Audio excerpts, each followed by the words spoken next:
మెహిదీపట్నం హారంగర్ ఆ ఏరియాలో ఒక హిందూ సింహం ముస్లిం మీద గర్జించింది. ఆ హిందూ సింహం ఆ ముస్లింని అడ్డుకొని మా హిందూ మహిళను ఎందుకు బైక్ మీద ఎక్కించుకుంటూ పోతుందని చెప్పేసి నిలదీసింది.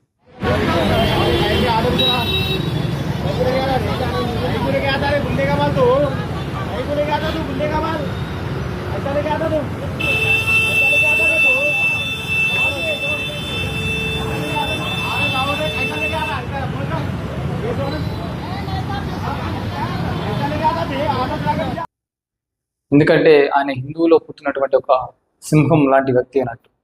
ఆయనకు చాలా మంది హిందువులు సపోర్ట్ చేస్తూ ఉన్నారు, ఒక సింహం లాగా ఆయనని వర్ణిస్తూ ఉన్నారు. ఆయనకు మద్దతుగా చాలా మంది కామెంట్ కూడా చేస్తూ ఉన్నారు. అంతమంది ఉన్నా కూడా, చుట్టూ ఎంతమంది ఉన్నా కూడా ఆ ఒక్కడే ఆయన నిలదీసింది. దీని మీద చాలా మంది ఆయనకు మద్దతు తెలుపుతా ఉన్నారు. ఎందుకు ఆయన ఆ ముస్లింని నిలదీసిండు అని అంటే, ఒక హిందూ మహిళని ఆయన బైక్ మీద ఎక్కించుకొని పోతున్నాడు. ఆయన ఆపి, ఎత్తెక్కించుకోపోతావు నువ్వు మా హిందూ మహిళని, మీ ముస్లిం లేడీస్ని మా హిందువులు బైక్ మీద ఎక్కించుకోపోతే మీరు ఊరుకుంటారా అని చెప్పేసి ఆయన నిలదీసిండు. నిజంగానే కొంతమంది ముస్లిం మహిళలను హిందువులు ఎక్కించకపోతే పుట్టిన సందర్భాలు ఉన్నాయి, వీడియోలు కూడా మనం చూసినాం.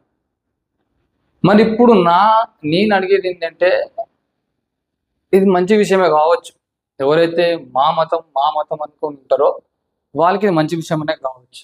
కానీ ఈ తెగింపు, ఈ ధైర్యం, ఈ సింహం అని కామెంట్లో చెప్తారు కదా వీళ్ళ గురించి, వాళ్ళతో పాటు అడిగిన వాళ్ళని కూడా నేను నా ద్వారా ఒక విషయం అయితే అడగాలనుకుంటున్నాను. ఏంటి అంటే, మన ఊళ్ళో లంచగొండ ఆఫీసర్స్ బొచ్చెడు మంది ఉంటారు, అట్లనే అవినీతి రాజకీయ నాయకులు ఉంటారు. మనకు కావాల్సినటువంటి పని చేయకుండా లంచాలు తీసుకునేటువంటి ఆఫీసర్స్ చాలా మంది ఉంటారు. మరి వాళ్ళ మీద ఈ సింహగర్జన ఎందుకు వేయరు?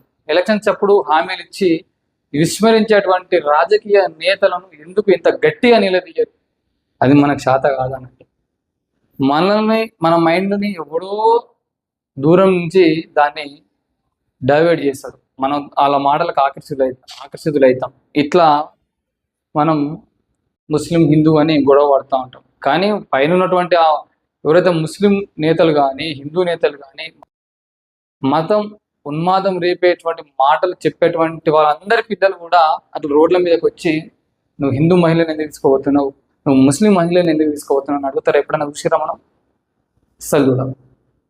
కింద ఉన్నటువంటి మనమే, మన రోజు పొట్టకూటి కోసం బతుకుతున్నటువంటి మనమే ఇవన్నీ చేస్తూ ఉంటాం. వాళ్ళు ఎవ్వరు కూడా అడగరు, వాళ్ళకి సంబంధం లేదు కూడా. వాళ్ళ పిల్లలందరూ ఎక్కువ విదేశాలలో జరుపుకుంటారు, వాళ్ళ పిల్లలందరూ ముస్లిం దేశాలలో, క్రిస్టియన్ దేశాలలో పోతారు.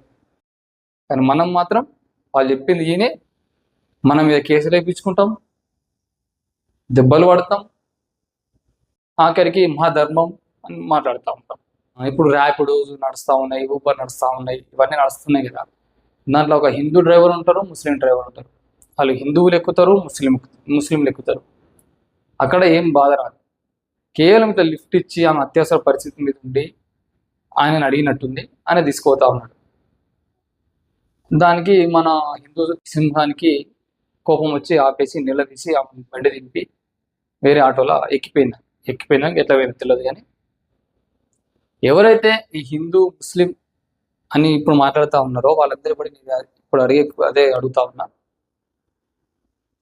ఎప్పుడైనా మనం ఈ అవినీతి రాజకీయ నాయకులను అడిగినామా, ఎందుకు విస్మరించినావు అని చెప్పేసి, ఇచ్చిన హామీలు ఏమైనాయి అని చెప్పేసి, డెవలప్మెంట్ ఏమైందని చెప్పేసి అడిగినామా? అసలు అడగం. ఒక లంచగొండి ఆఫీసర్ ఉంటాడు, లంచం తీసుకుంటాడు. హిందువా ముస్లిమా ఎవరైనా కావచ్చు, కానీ అందరి దగ్గర లంచం. ఇప్పుడు మన కాంగ్రెస్ వచ్చిన తర్వాత ఇంకా చాలా మంది లంచగొండ ఆఫీసర్స్ బయటపడతా ఉన్నారు. పెద్దోళ్ళు, చిన్న స్థాయిలో ఉన్నటువంటి గ్రామ కార్యదర్శి కావచ్చు, వీరాలు కావచ్చు, ఎంఆర్ఓ కావచ్చు, ఎంపీడీఓ కావచ్చు, చాలా మంది కూడా రిజిస్ట్రార్లు కావచ్చు, వీళ్ళందరూ కూడా లంచం తీసుకొని దొరుకుతూ ఉన్నారు. మరి వాళ్ళ గురించి ఎప్పుడైనా మాట్లాడడం. అందుకే నేను చెప్పేది, ఎవరైతే మన నూరి పోస్తారో ఎవరైతే మనలో ఉన్మాదాన్ని రేకెత్తిస్తారో వాళ్ళ మాటలను అస్సలు నమ్మకండి.